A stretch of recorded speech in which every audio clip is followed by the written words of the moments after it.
It's been quite a year for our family. It's been probably one of the most challenging and one of the most stressful years of my entire life. But probably the year that I've seen God work the most. Now, for those of you that don't believe that God answers prayer, I'm sorry, I'm standing here to beg to differ. God answers prayer, and we serve a powerful God. I'll share a little bit more about the last year, but I am preaching today, so I do want to share a little scripture. Before I do, we were sharing at Fairview Bethel, and it's good to be home. This is the area that I grew up in, and it's good to be home. And I was just sharing with my wife, I recognize a lot of faces, and I'm really sorry. If I didn't say hello when you came in, memory is getting really, really, really bad. Don't be afraid to come up and introduce yourself again. So I do apologize about that.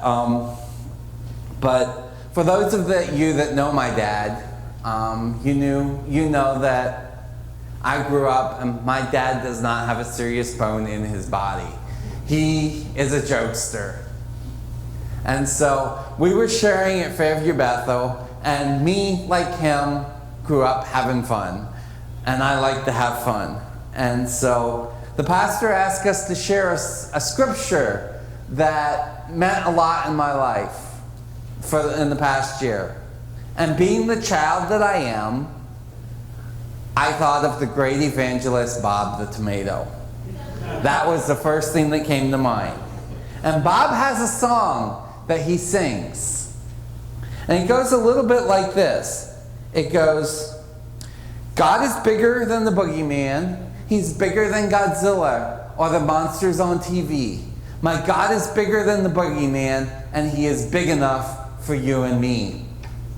Now, it's meant to be a silly song. I think the section of the song of the show that it's singing actually is called Silly Songs, but it has a little bit of truth. Our God is bigger than any boogeyman that we can throw at it. We may be afraid, we may go through storms in life, but our God is bigger, and our God has overcome all of that. Well, we're going to be in Mark chapter 4, and we're going to start in verse 35. And it's a pretty familiar passage. It's a passage that I grew up learning from, and I hopefully can share a little bit from my life from this passage. And it says, on that day when evening came, he said to them, let's go over to the other side. And leaving the crowd, they took him along with them in a boat, just as he was, to the others and the boats that were with him. And there arose a great gale of wind, and waves were breaking over the boat, so much that the boat was already filling up. Jesus himself was in the stern, asleep on a cushion. They woke him, and they said to him, Teacher, do you not care that we are perishing? And he got up, and he rebuked the wind, and he said, Hush, be still. And the wind died down, and it became perfectly calm. And he said to them, Why are you afraid? Do you have no faith? They became very much afraid and said to him, Who is this, that even the wind and the sea obey him? Now, I've always kind of made fun of the disciples in that story. These are people who saw Jesus do all sorts of things, and yet they didn't think that he could calm the sea. They were surprised. He was the last one they went to. And then I realized, how often in my own life do I do the same thing? Jesus is the last one I go to instead of the first. And that's kind of the story of the last 12 years. Or the last 12 months, I'm sorry. Jesus shows us a lot in this passage. He shows us, one, that he's human. He was tired. He was sleeping. It shows us he was human. He needed food. He needed rest, just like we do.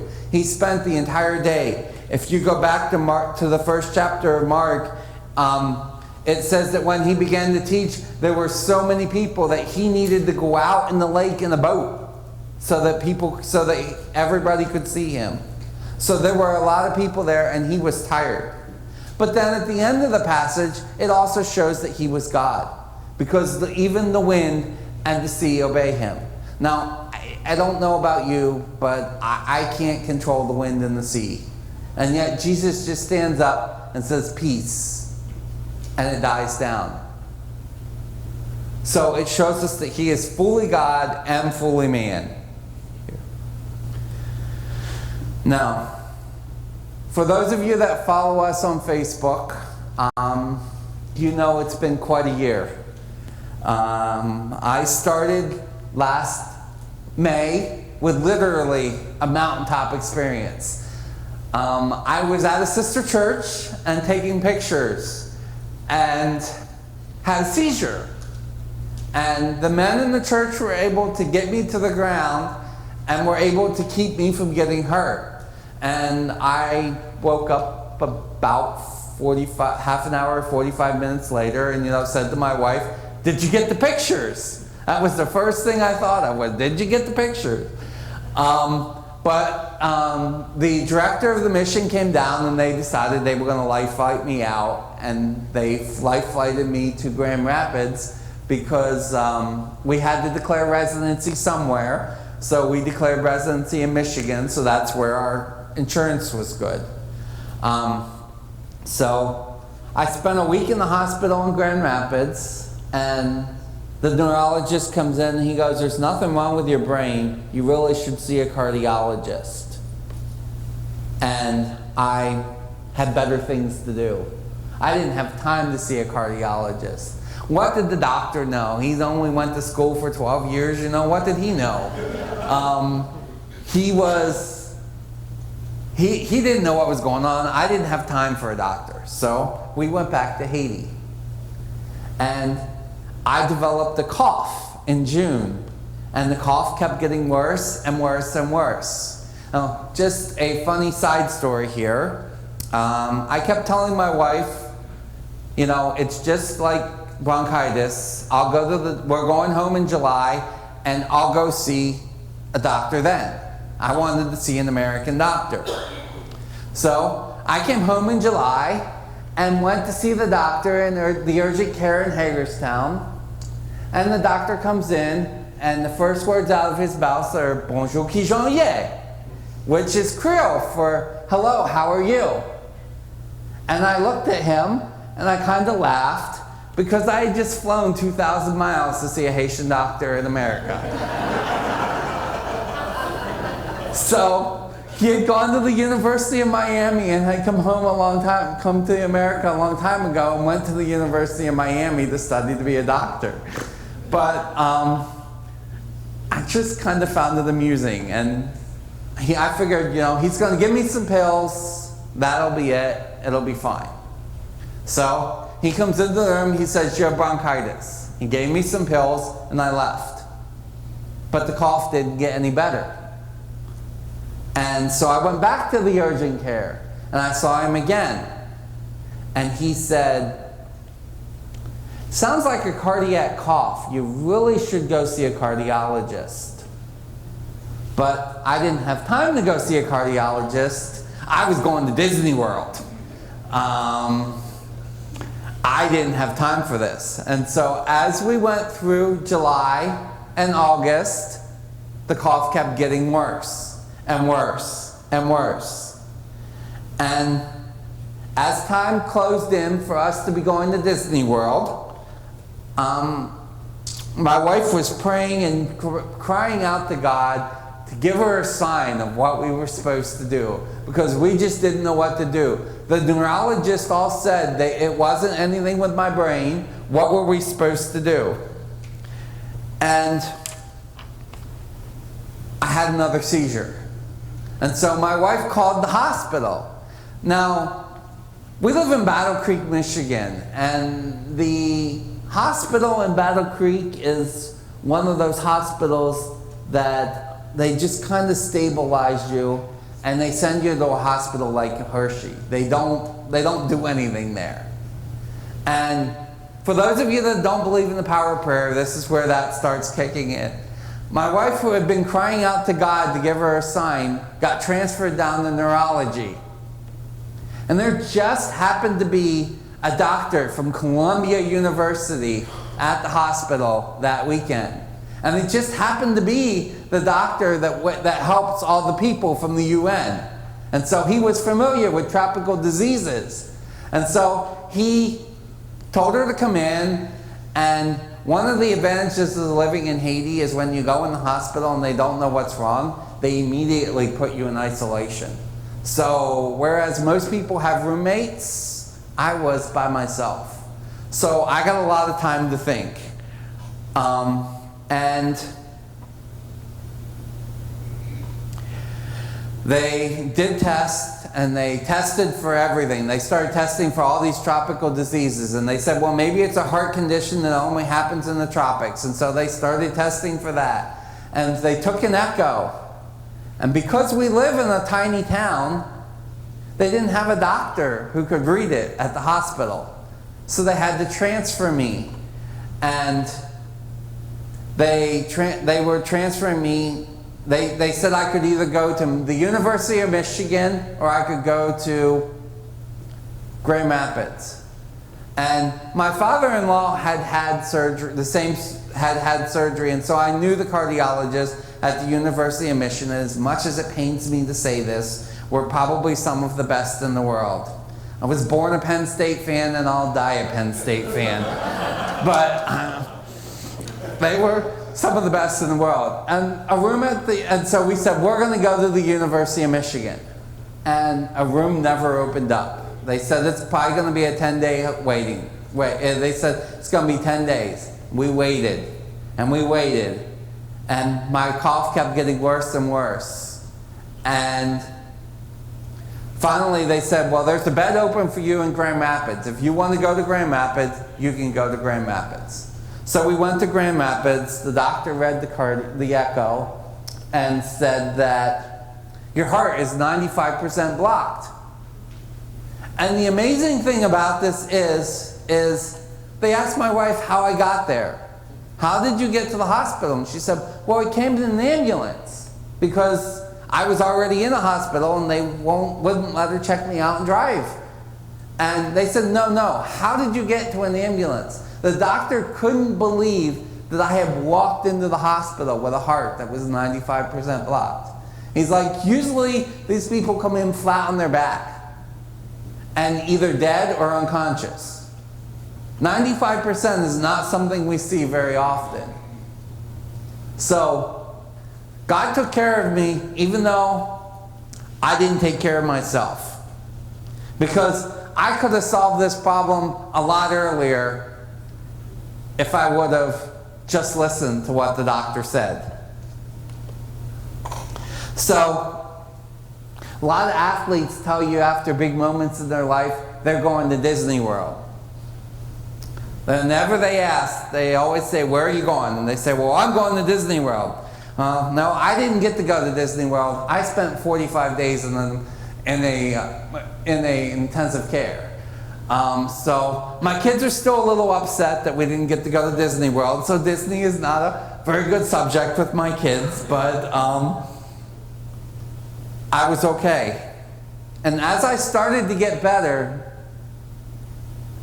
I started to realize how much God had done for me.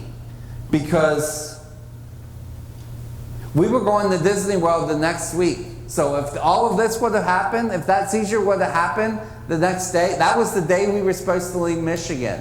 If it would have happened the next day, I probably wouldn't be here talking to you because I would have been back in Haiti and dead. Because this is not something they can fix there. So that's enough about me, and I want to apply these verses to everyday life. We are not exempt from storms because we're Christians. We face storms because we're human. As soon as Adam and Eve ate that piece of fruit, the world became a fallen place. The garden was perfect, but as soon as they disobeyed, the world became a fallen place. We face storms because we're human. You only need to look at the book of Acts to see the story of Stephen. Stephen was stoned for his faith. Or the story of Paul, Peter, all of them killed for their faith. We face storms because we live in that fallen world. Christians experience storms just like everybody else. When you hear about a hurricane, you don't hear, oh, well, the storm destroyed that house, but it skipped this house because they're a Christian and went right to the next house. Everything usually on the block is laid pretty flat. We are supported by the church in Salina, Ohio, and there just was a tornado that went through there and pretty much laid the town flat. And it didn't just skip over things because they were Christians. Everybody faces storms. We face sickness, we face death, just like everybody else. The last year of my life, I went from getting ready to go back to Haiti, and I do apologize, when I called and set all of these churches up, we were planning to go back to Haiti. And then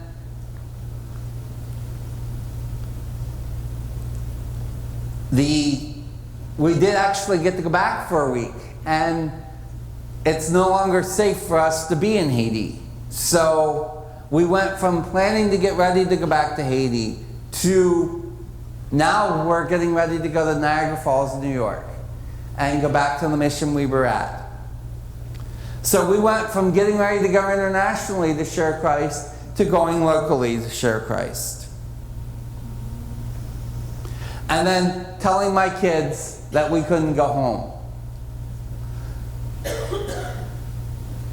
Every week, probably at least once a week, my 8-year-old asks when we're going home. When are we going to go home? They just don't know where home is anymore. So now, while we all know that in heaven, it will again be a perfect place, and there are no storms in heaven, we live in a fallen place right now. If you look in the New Testament, you see that Paul certainly experienced storms. Paul was shipwrecked 3 times. I don't know about you, but if I was shipwrecked 3 times, I'd be a little hesitant to get on a ship after that. But Paul kept doing what he was commanded. The disciples that were with Jesus, these weren't novice sailors. At least 3 of them were fishermen and knew what to do. And yet, it says everything they did wasn't working. And they finally, as a last resort, turned to Jesus.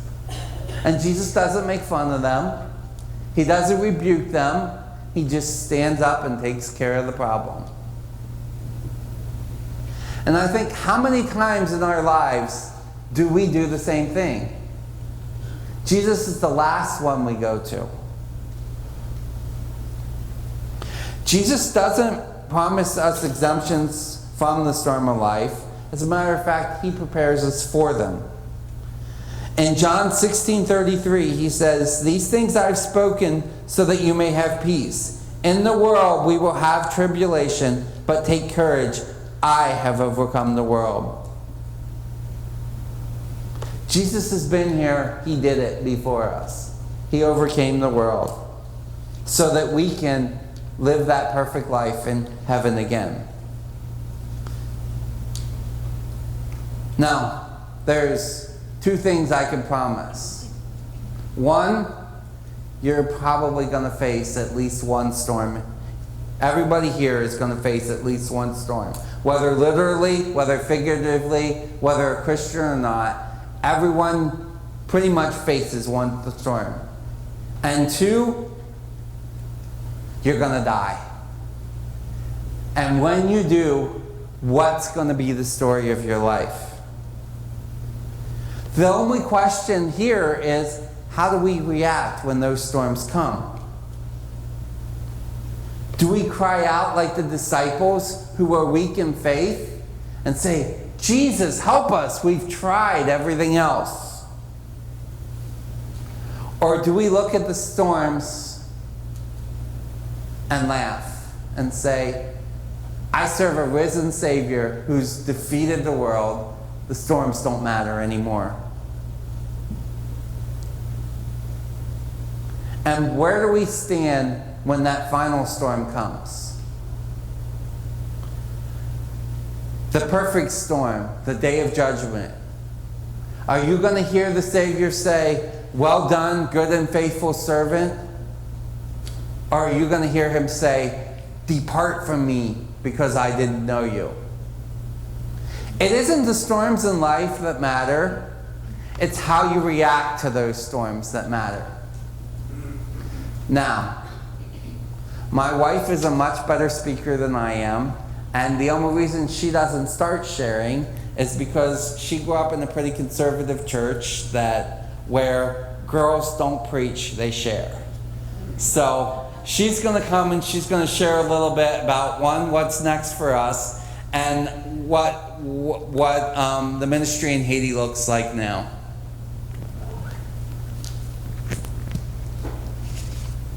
Okay, I have to do this first because I always forget. So we have new cards. These are approved by our 13-year-old daughter. The old cards are not approved by her. So if any of you would like one, those are available. And we also have our latest prayer letter, which apparently the front picture is so-so, but you know. So it kind of tells what's happening.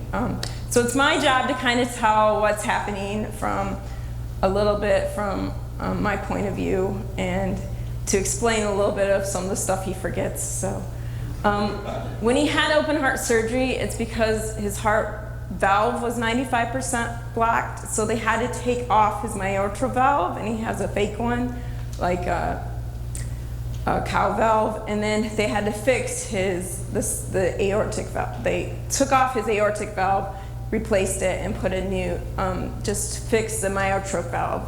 And then after that, he didn't recover as quickly as normal people do from open heart surgery, so he ended up on 24-hour dialysis and all kinds of craziness. And so between when he first started in the hospital and when he went through the rehab hospital, he was in for 45 days. So my 42-year-old husband came home on a walker. So it was crazy. For a little while, we didn't know exactly if he was going to wake up. And so the one thing is, every day he's like, we're going to get back to Haiti.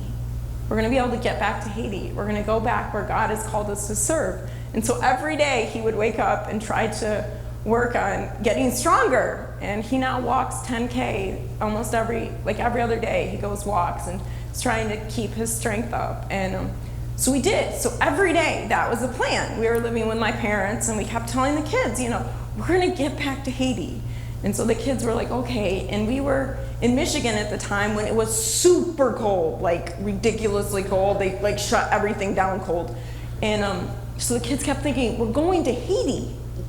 And so we kept saying that, and we took them out of school. They were going to a public school. We took the boys out of public school, and we enrolled them on online school because they could do that in Haiti. And we got all this together, and we flew to Haiti. And when we got there on Friday morning, they said, you need to stay overnight in the capital because things are a little bad. And I thought, of course, it's always a little bad in Haiti. So we were not at all worried. When we left in July, it was a little bad. And so we stayed overnight in the capital, and they called us, and they said, on Friday, they said, listen, I guess we stayed overnight Thursday, and they said, on Friday, we're going to try to come and get you. So make 2 more nights reservation for the place you're staying, but we're going to try to get you at lunch. So the kids are like, so what's the plan? And I'm like, they're trying to get us. If not, we're staying here 2 more days. And the kids are like, okay. they're kind of used to life a little crazy. And so they came and got us at noon, and we drove to Pierre Payan, which is where we have our hospital and our clinic and one of our guest house, and we got to see everybody. And then they're like, quick, get in the car. You have to go all the way home to Burrell, because we live in the middle of nowhere. And so we jumped in the car, and they said we had to go then because in Haiti, if people want to protest, what they do is they take a tire or something else and they block the road. The most popular way is to take a tire, set it on fire, put some rocks around it, and they block the road. Now, in America, you think, this seems like a dumb idea. Well, that's because there's like 40 trillion roads, so you just take another one. In Haiti, there's like 9. So like if you block the 9 roads, the real big roads with pavement, you have blocked the entire country and no one can get anywhere. Literally, you can't get anywhere. And it doesn't take that long.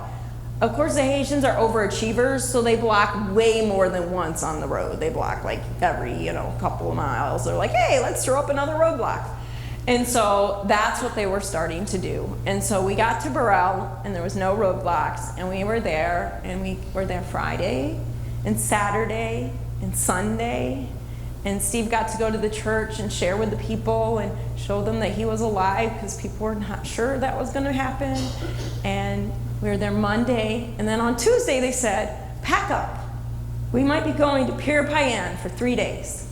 Pierre Payan's on the beach, so I was like, okay kids, pick your bathing suits and some shorts. And so we packed a bag, and we got all their school stuff, and we get it all packed, and they came and got us. And we had been busy trying to like unpack and clean our house because it had been empty and it needed a lot of help.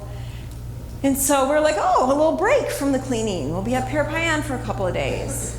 So that was Tuesday. We were there Wednesday. And on Thursday they said, you know what? We might evacuate you. And so I said to Charity, they might evacuate us. And she goes, Mommy, I don't have any pants. And I said, I know, neither do I. And so it's like 85 in Haiti. And so our pants that we had in Haiti, we didn't bring with us to Pierre Payan because we were just going to the beach for a couple of days and then we were going to go home. And the pants that I had in America, I hadn't left there because I had flown back with them to Haiti because we try not to have double of everything. Needless to say, they said, maybe today you'll take a helicopter. And so I said to the kids, okay kids, it looks like it's getting worse again, and so we have to leave Haiti. And the kids said, we don't have any warm clothes. And I said, I know, we'll figure that out. We're gonna take a helicopter. So the little kid's like, cool, never rode a helicopter. You're right. So we took a helicopter and we went to Port-au-Prince, where the capital is, and that very night we took a commercial flight out of Haiti and slept in America, in Florida. And I had called my mother from the Port-au-Prince airport and I said, listen Mom, we are fine, totally fine, but you need to start booking tickets. And she's like, what? I said, I need a hotel in Fort Lauderdale and I need tickets from Fort Lauderdale to Maryland. She's like, okay. Do you care what airlines? I'm like, no Mom, for tomorrow. She's like, oh, okay, bye. So my mom got it all together. She called my in-laws. My in-laws spent Valentine's Day buying us pants and underwear, socks. You cannot tell how excited people were about sweatshirts because the Fort Lauderdale airport is so cold. And so we landed in Maryland and we didn't know what was next. And so we thought, well, we'll go back. And then they said, well, you know what, why don't you guys wait till May? You had tests to take and Steve had follow-up doctor's appointments. So we're like, okay, we'll figure out somewhere to live again and we'll, the kids will keep doing school online and we'll go back in May. And then in May they're like, we don't know, it's still kind of bad. So you'll go back in August. And so we said to the kids, okay. In the meantime, we rented an apartment. So we had our own very exciting roof. Kids were so excited. They had their own rooms. They had, we weren't living with either set of parents. It was exciting. And so we were just, we had lived with my parents for almost 6 months before we went to Haiti, and then we were back living with them. And so we spent a month living with Steve's parents, and we spent a month at a place, like an intense counseling place also, where we had our own roof too. That was pretty exciting. And so we said to the kids, we'll go back in August. And then just a couple weeks ago, we had a meeting, and they said, you can't go back in August. And I said, we can't keep not going back. You know, like, what do you want us to do? You know, God, we said we'd serve you anywhere, but if we can't go where you told us to go, what do you want us to do? And the mission said, well, you know, it's going to be at least 6 months, because Stephen had started having seizures again, and these gang people are not making good choices, and the roads keep getting blocked, and it's just crazy in Haiti. And they said, you can't take the kids. You can't take your husband. And let me tell you, my Creole is not so good. So I knew they didn't want just me, and I knew that God wanted us to stay together as a family. And so we're like, God, what do you want? We sold everything except our car, which is random. But anyways, we ended up with our minivan still. But we have no furniture. All of our clothes are in Haiti, God. What did you want us to do? And God said, will you serve me anywhere? And we're like, of course, God. We gave everything up and moved to Haiti. We'll go anywhere. He goes, I want you to go back home. And so sometime, hopefully before school starts this September, we will pack our family back up again. The kids are hoping for only one more move, but I could not guarantee them.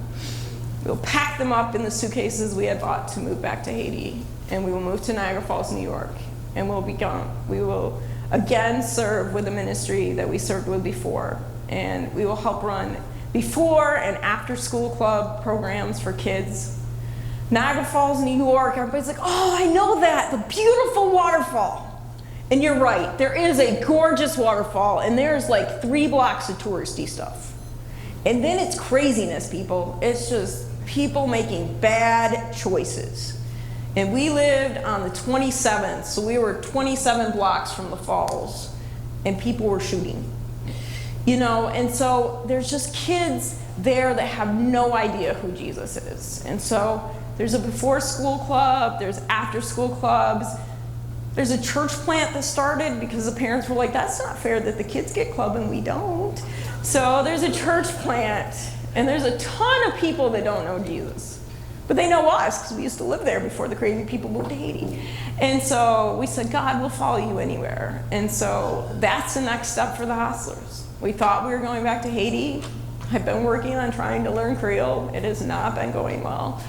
We have been trying to get our strength up and been like, hey, no problem. We don't need pants. We're moving back to Haiti where it's warm. Yet no, we are moving where it's cold, and more snow.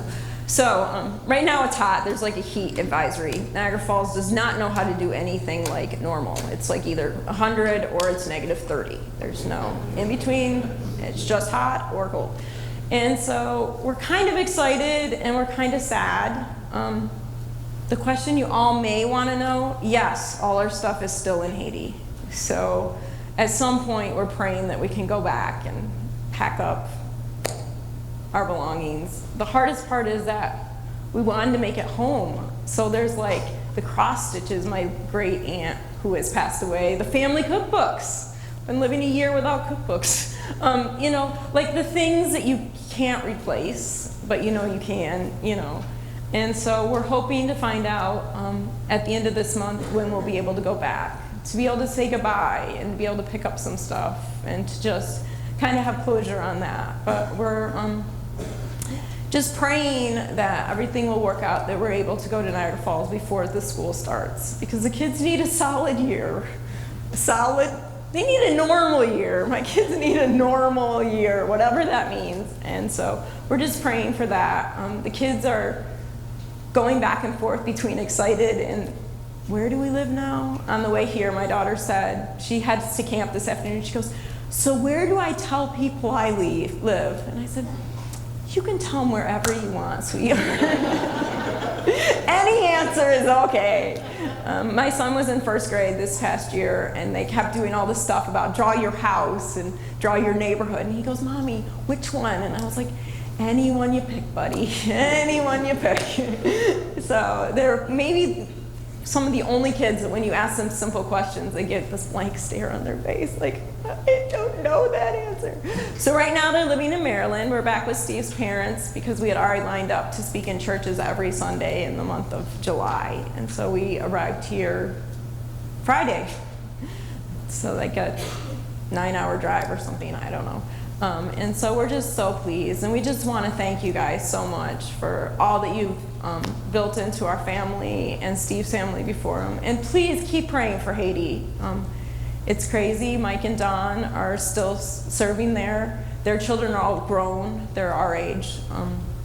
So they don't have children to worry about and different things like that. So just keep praying for the country to be stabilized, and just that God will bring the right people to serve. But right now we found out it's not us. So thank you so much for your prayers and for everything you've done.